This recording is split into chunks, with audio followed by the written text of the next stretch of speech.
Be, kunin mo nga yung mga boteng iyan at nagkalat diyan.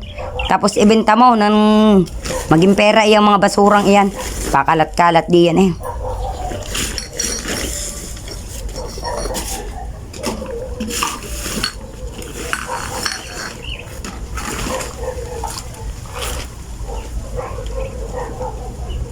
Saan mo tinapon? Doon, sa tubigan. Ah. Kaya ibigay mo nga rin doon sa ating kapitbahay at pinabibigay yan ni ate. Ano ka nangyari dyan sa iyong mata? At pagkakadumi, punasan mo nga. Nakaipit mo ah. Pinamunas mo ng iyong kamay na madumi eh. Kakadumi. Mabigay mo na yan.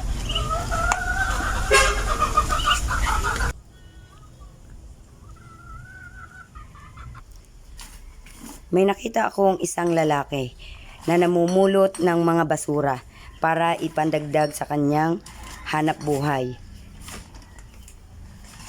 Ako na may napaawa sa kanya nung siya aking makita. At siya'y tinanong ko kung taga saan. Ang sabi niya sa akin ay siya'y taga Tubigan. At dahil sa ako'y naawa sa kanya, binigyan ko siya ng mga grocery ilang piraso para makatulong sa kanya at sa kanyang pamilya. Nang dahil sa kanyang katuwaan, siya ay napaluha sa sobrang saya. Hindi niya lubos maisip na may mga ganito pa palang tao na handang tumulong sa kanya. Sa sobrang tuwa niya, siya napaluha.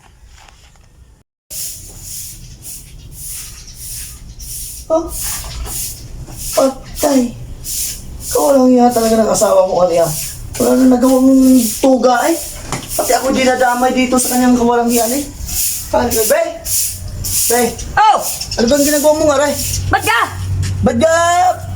Wala ka nang maisip na paraan na may ibang vlog. Bakit ako dinadamay mo pa? Ano kayo? At ano bang ginagawa mo nga, Ray, oh? Ba't mo pinos yun? Alay! Yung parang pulubi?